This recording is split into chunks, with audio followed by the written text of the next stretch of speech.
السلام علیکم ورحمۃ اللہ وبرکاتہ۔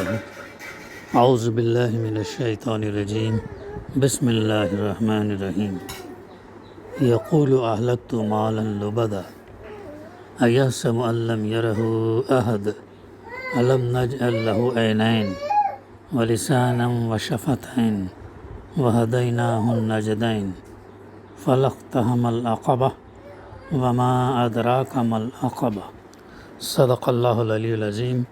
رب اشرح لی صدری ویسر لی امری واحلل عقدۃ من لسانی یفقہوا قولی رب زدنی علما۔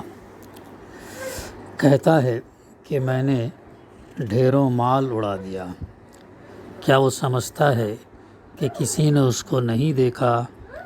کیا ہم نے اسے دو آنکھیں اور ایک زبان اور دو ہونٹ نہیں دیے، اور دونوں نمایاں راستے یعنی اسے نہیں دکھا دیے، مگر اس نے دشوار گزار گھاٹی سے گزرنے کی ہمت کی، اور تم کیا جانو کہ کیا ہے وہ دشوار گزار گھاٹی۔ سورہ البلد کی تفسیر کا سلسلہ الحمدللہ جاری ہے۔ گزشتہ ہمارے مطالعے میں اس کی ابتدائی 5 آیتوں کی ترجمانی اور تفسیر آ چکی ہے۔ بڑی اہم صورت ہے جس میں اللہ سبحانہ وتعالیٰ نے بتایا کہ انسان کو ہم نے مشقت میں پیدا کیا، اور پھر اللہ تعالیٰ نے کیا اس انسان سے سوال کر رہے کہ اس نے یہ سمجھ رکھا ہے کیا اس پر کوئی قابو نہ پا سکے گا؟ جس اللہ نے اسے پیدا کیا، جس اللہ نے اسے سب کچھ دیا، کیا وہ اسے یہ نہیں پا سکے؟ کیا اس کو جو ہے وہ نہیں پا سکے گا، قابو نہیں پا سکے گا؟ اس کے بعد کی ابھی آیتیں ہیں۔ کہتا ہے یقول اہلکت مالا لبدا، کہتا ہے کہ میں نے ڈھیروں مال اڑا دیا، میں نے ڈھیروں سا مال خرچ کر دیا، نہیں کہا بلکہ اہلکت مالا لبدا کہا، جس کے لفظی معنی ہیں میں نے ڈھیر سا مال ہلاک کر دیا، یعنی لٹا دیا یا اڑا دیا۔ یہ الفاظ ظاہر کرتے ہیں کہ کہنے والے کو اپنی مالداری پر کتنا فخر تھا، گھمنڈ تھا، غرور تھا۔ جو ڈھیر سا مال اس نے خرچ کیا وہ اس کی مجموعی دولت کے مقابلے میں اتنا ہینچ تھا کہ اس کے لٹا دینے یا اڑا دینے کی اسے کوئی پرواہ نہ تھی۔ اور یہ مال اڑا دینا تھا کس مد میں؟ کسی حقیقی نیکی کے کام میں نہیں، جیسا کہ آگے کی آیات سے خود بخود واضح ہوتا ہے، بلکہ اپنی دولت مندی کی نمائش اور اپنے فقر اور اپنی بڑائی کے اظہار میں۔ قصیدہ گو شاعروں کو بھاری انعامات دینا، شادی اور غمی کے رسموں میں سینکڑوں ہزاروں آدمیوں کی دعوت کر ڈالنا، جوئے میں ڈھیروں دولت ہار جانا، جوا جیت جانے پر اونٹ کاٹنا اور خوب یار دوستوں کو کھلانا، میلوں میں بڑے لاؤ لشکر کے ساتھ جانا، اور دوسرے سرداروں سے بڑھ کر شان اور شوکت کا مظاہرہ کرنا، تقریبات میں بے تحاشا کھانے پکوانا، اور اذن عام دے دینا کہ جس کا جی چاہے آئے اور کھائے، یا اپنے ڈیرے پر کھلا لنگر جاری رکھنا کہ دور دور تک یہ شہرت ہو جائے کہ فلاں رئیس کا دسترخوان بڑا وسیع ہے۔ یہ اور ایسے ہی دوسرے نمائشی اخراجات تھے جنہیں جاہلیت میں آدمی کی فیاضی اور فراغ دلی کی علامت اور اس کی بڑائی کا نشان سمجھا جاتا تھا۔ انہی پر ان کی تعریفوں کے ڈنکے بجتے تھے، انہی پر ان کی مدح کے قصیدے پڑھے جاتے تھے، اور وہ خود بھی ان پر دوسروں کے مقابلے میں اپنا فخر جتاتے تھے۔ تو یہ ہے اس آیت کی تفسیر، جس میں فرمایا گیا یقول اہلکت مالا لبدا، کہتا ہے کہ میں نے ڈھیروں مال اڑا دیا۔ پھر اس کے بعد ایحسب ان لم یرہ احد، کیا وہ سمجھتا ہے کہ کسی نے اس کو نہیں دیکھا؟ یعنی کیا یہ فخر جتانے والا یہ نہیں سمجھتا کہ اوپر کوئی خدا بھی ہے جو دیکھ رہا ہے کہ کن ذرائع سے اس نے یہ دولت حاصل کی، کن کاموں میں اسے کھپایا، اور کس نیت، کن اغراض اور کن مقاصد کے لیے اس نے یہ سارے کام کیے؟ کیا وہ سمجھتا ہے کہ اللہ کے ہاں اس فضول خرچی، اس شہرت طلبی اور اس تفاخر کی کوئی قدر ہوگی؟ کیا اس کا خیال ہے کہ دنیا کی طرح اللہ بھی اس سے دھوکہ کھا جائے گا؟ تو اس ضمن میں ہمیں وہ حدیث سے یاد رکھتے ہوئے چلنا ہے جس میں اللہ کے رسول صلی اللہ علیہ وسلم نے فرمایا ہر انسان سے 5 سوال کیے جائیں گے، اور جب تک ان 5 سوالوں کا جواب نہیں دے گا فرداً اس وقت تک اس کے قدم وہاں سے نہیں ہٹیں گے۔ سب سے پہلا سوال یہ ہوگا کہ انسان نے اپنی عمر کہاں گزاری؟ یہ پوری عمر جو اللہ تعالیٰ نے اسے دی ہے تو اس عمر کو اچھے کاموں میں گزارا یا برے کاموں میں گزارا؟ پھر دوسرا سوال اس سے یہ ہوگا کہ جو جوانی جو اللہ تعالیٰ نے انسان کو عطا کی، جس میں توانائی، صلاحیتیں اور دوسرے چیزیں جو اس کے عروج پر ہوتی ہیں، اس کو کن کاموں میں استعمال کیا؟ آیا وہ خیر کے کام میں استعمال کیا یا شر کے کام میں؟ پھر اسی مناسبت سے اس کو سزا یا جزا دی جائے گی۔ پھر تیسرا سوال اس سے یہ ہوگا کہ انسان نے مال کہاں سے کمایا؟ حلال ذریعے سے کمایا یا حرام ذریعے سے کمایا؟ یہ بھی بہت ضروری ہے۔ حلال ذریعے سے پلا ہوا گوشت ہی جسم جو ہے جنت میں جائے گا، حرام سے پلا ہوا جسم جو ہے جنت میں نہیں جائے گا۔ یہ تیسرا سوال ہوگا۔ چوتھا سوال جو مال کے تعلق سے ہوگا، مال بنیادی طور پر اللہ کی امانت ہے۔ جب تک ہماری روح ہے، جب تک ہماری جان ہے، تب تک انسان کہتا ہے کہ یہ مال میرا ہے، لیکن جیسے ہی اس کی روح قبض ہو جاتی وہ مال اللہ کا ہو جاتا، اور اللہ نے پھر اس کا قانون بتایا، وراثت کا، تقسیم کا وہ قانون بتایا، کیسے اسے تقسیم کرنا ہے کر کے۔ تو یہ مال جو اس نے آج انسان جو ہے مال کے پیچھے اتنا پڑا ہوا ہے، تو اس دن اس سے پوچھا جائے گا کہ جو مال جو ہم نے امانت کے طور پر دی تھی اس کو تم نے کیسے خرچ کیا؟ اللہ کی راہ میں خرچ کیا یا فضول خرچی میں یا اسراف میں خرچ کیا؟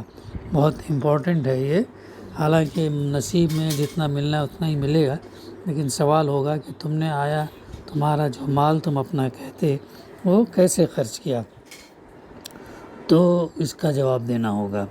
پھر پانچواں یہ ہوگا کہ جو علم تم کو ملا اس علم پر تم نے کہاں تک عمل کیا اور کہاں تک پہنچایا؟ یہ بھی ایک بہت بڑا سوال ہے یہ، اور ہر انسان جو ہے اس میں بہت محتاط ہونے کی ضرورت ہے، اور جو علم ہم حاصل کرتے ہیں اس پر کتنا عمل کیا اس کا بھی ہم کو جواب دینا ہوگا۔ تو یہ بڑے خطرناک سوال ہیں، جب تک ان سوالوں کا جواب نہیں دیا جائے گا انسان کے قدم جو وہاں سے نہیں ہٹیں گے۔ تو اس لیے اللہ سبحانہ و تعالیٰ کی توفیق اور اس کی تائید کی بنیاد پر ہی جو انسان جو ہے اس دن جہنم سے بچ سکتا ہے، اور اس کے لیے دعا بھی کرتے رہنا چاہیے۔ اب اس کے آگے کی آیت میں اللہ تعالیٰ فرماتا علم نجعل لہ عینین، کیا ہم نے اسے 2 آنکھیں اور ایک زبان، ولسانا و شفتین، اور 2 ہونٹ نہیں دیے؟ یہاں پر بھی اللہ تعالیٰ جو ہے سوالیہ انداز میں کہہ رہا ہے، سوال کر رہا ہے، کیا ہم نے اس کو نہیں دیا؟ بار بار جو ہے اللہ تعالیٰ قرآن مجید میں سوال کر کے اور انسان کو بتا بھی دیتا اس کا جواب، اسے کیا یہ کرنا ہے۔ تو یہاں پر انسان جو ہے ان چیزوں کا مشاہدہ کرتا، مطلب یہ ہے کہ کیا ہم نے اسے علم اور عقل کے ذرائع نہیں دیے؟ علم اور عقل کے ذرائع اللہ تعالیٰ نے نہیں دیا۔ 2 آنکھوں سے مراد یعنی جانور کی یا گائے بھینس کی آنکھیں نہیں، بلکہ وہ انسانی آنکھیں ہیں جنہیں کھول کر آدمی دیکھے تو اسے ہر طرف وہ نشانات نظر آئیں گے جو حقیقت کا پتہ دیتے ہیں اور صحیح اور غلط کا فرق سمجھاتے ہیں۔ تو یہ جو ہیں تو جانور کے آنکھ نہیں ہے، جانور کے جیسے کان نہیں ہے، جانور کے جیسے جو ہونٹ یہ نہیں ہے، منہ نہیں ہے۔ تو یہ اللہ تعالیٰ نے انسان کو اشرف المخلوقات بنایا اور اسے سوچنے سمجھنے اور اختیار کی اللہ تعالیٰ نے آزادی دی، اور بصیرت والی آنکھیں، سمجھ والی دی، نصیحت لینے کی، سبق لینے کی آنکھیں، دل، کان وغیرہ دیے ہیں۔ تو جو اللہ سبحانہ تعالیٰ کی اس کرۂ زمین میں اور آفاق و انفس کے اندر جو نشانیاں آتی ہیں، ان نشانیوں کے ذریعے سے وہ صحیح اور غلط کا فرق سمجھے اور صحیح راہ راست پر جو ہے آ جائے اور اللہ کی معرفت حاصل کرے، اللہ کو پہچانے۔ اللہ تعالیٰ نے ایسے ہی یہ نشانیاں دنیا میں نہیں یہ کیا، ان نشانیوں کے ذریعے سے اللہ کی معرفت حاصل کرے۔ یہ ہے زبان اور ہونٹوں سے مراد محض بولنے کے آلات نہیں ہیں، بلکہ نفس ناطقہ ہے جو ان آلات کی پشت پر سوچنے سمجھنے کا کام کرتا ہے۔ جو بھی ہم کہتے ہیں بولتے ہیں اس میں ہمارا دل اور دماغ کا بھی رول ہوتا ہے، تو وہ بھی میموری کا بھی رول ہوتا ہے۔ تو یہ چیز انسان جو ہے سوچنے سمجھنے کے اللہ تعالیٰ نے صلاحیت دی اور پھر ان سے اظہار ما فی الضمیر کا کام لیتا ہے۔ تو یہاں پر غور کرنے کی ضرورت ہے کہ اللہ سبحانہ تعالیٰ نے یہ جو چیزیں ہم کو دی ہیں بہت زبردست چیزیں دی ہیں، اور جتنا اس کی ڈیپتھ میں گہرائی میں ہم جائیں گے اتنا ہی ان کی نشانیاں ہم پر کھلتی جائیں گی، چونکہ میڈیکل فیلڈ سے ریلیٹڈ ہیں یہ آنکھ، زبان، ہونٹ وغیرہ، اس کا جو میکینزم ہے بولنے کا، دیکھنے کا، سننے کا جو میکینزم ہے بہت زبردست یہ اس کا کام ہے اور بہت بہترین کوآرڈینیشن کا کام جو ہے یہ کرتا ہے۔ تو یہ چیز اللہ سبحانہ وتعالیٰ نے عطا کی ہیں اور دونوں نمایاں راست۔ پھر اس کے بعد جو اللہ تعالیٰ فرما رہا ہے کہ یہ وہ آیتیں ہیں عزیز ساتھیوں جو ہمیں تنہائی میں پڑھ کر اس پر غور بھی کرنا چاہیے، سوچنا بھی چاہیے، مختلف تفسیر وغیرہ بھی جو ہے دیکھنا چاہیے۔ پھر اس کے بعد فرما رہا وَهَدَيْنَاهُ النَّجْدَيْنِ، اور دونوں نمایاں راستے اسے نہیں دکھا دیے، دونوں نمایاں راستے، یعنی اللہ تعالیٰ فرما رہا ہے کہ اس کی تفسیر میں یہ ہم سمجھ سکتے ہیں، یعنی ہم نے محض انسان کو عقل اور فکر کی طاقتیں عطا کر کے اسے چھوڑ نہیں دیا کہ اپنا راستہ خود تلاش کرے، بلکہ اس کی رہنمائی بھی کی اور اس کے سامنے بھلائی اور برائی، نیکی اور بدی کے دونوں راستے اللہ تعالیٰ نے نمایاں کر کے رکھ دیے تاکہ وہ خوب سوچ سمجھ کر ان میں سے جس کو چاہے اپنی ذمہ داری پر اختیار کر لے، نیکی کا یا بدی کا، بھلائی کا یا شر کا، وہ جو ہے سوچ سمجھ کر اختیار کرے۔ یہ وہی بات ہے جو سورہ دہر میں فرمائی گئی کہ ہم نے انسان کو ایک مخلوط نطفے سے پیدا کیا تاکہ اس کا امتحان لے۔ اللہ تعالیٰ بار بار اس کا تذکرہ کرتا ہے۔ سورہ ملک میں بھی یہ بات آئی کہ الذی خلق الموت والحیات لیبلوکم ایکم احسن عملا، ہم نے موت اور زندگی اس لیے دی تاکہ ہم دیکھیں کہ تم میں سے بہترین عمل کرنے والے کون ہے۔ سورہ ملک میں واضح طور پر آیت نمبر 2 میں فرمایا، اور یہاں پر سورہ دہر میں اللہ تعالیٰ بھی فرماتا کہ ہم نے انسان کو ایک مخلوط نطفے سے پیدا کیا۔ کیا مقصد؟ تاکہ اس کا امتحان لے، اور اس غرض کے لیے ہم نے اسے سننے اور دیکھنے والا بنایا۔ اب جو ہماری یہ زندگی ہے، یہ زندگی کیا ہے؟ امتحان کی زندگی ہے، آزمائش کی زندگی ہے۔ جس طریقے سے ایک طالب علم امتحان کا پرچہ دیتا ہے، یہ جو عمر ہمیں ملی ہے یہ امتحان کی عمر ہے، آزمائش کی عمر ہے۔ اس میں اللہ تعالیٰ دیکھنا چاہتا ہے، مختلف سچویشنز لاتا ہے، ان سچویشنز کے اندر ہم صحیح راستہ اختیار کرتے ہیں یا غلط راستہ اختیار کرتے ہیں، اس کی آزادی اور اختیار ہم پر چھوڑ دیا، اور اسی کا امتحان جو اللہ سبحانہ وتعالیٰ لے گا۔ تو یہ بہت اہم نقطہ ہے جو ہمیں سمجھنا چاہیے۔ تو اس لیے اللہ تعالیٰ نے انسان کو سننے اور دیکھنے والا بنایا، پھر ہم نے اسے راستہ دکھا دیا، خواہ وہ شکر کرنے والا بنے یا کفر کرنے، دونوں راستہ بھی دکھا دیا، وہ چاہے وہ اللہ کا شکر گزار کرے یا وہ انکار کرے۔ اب جیسا اس کا عمل ہوگا ویسے اس مناسبت سے اس کو جزا یا سزا ملے گی۔ تو اور بھی تفسیر جو ہے ہم سورہ دہر میں اس صورت میں جا کر دیکھ سکتے ہیں۔ پھر اس کے بعد اللہ تعالیٰ فرما رہا فَلَقْتَحَمَ الْعَقَبَةَ وَمَا أَدْرَاكَ مَا الْعَقَبَةُ، مگر اس نے دشوار گزار گھاٹی سے گزرنے کی ہمت نہ کی، اس نے دشوار گزار گھاٹی سے گزرنے کی ہمت نہ کی۔ یعنی اصل الفاظ ہیں یہاں پہ فلاقتحم العقبہ، اقتحام کے معنی اپنے آپ کو کسی سخت اور مشقت طلب کام میں ڈالنا، اور عقبہ اس دشوار گزار راستے کو کہتے ہیں جو بلندی پر جانے کے لیے پہاڑوں میں سے گزرتا ہے۔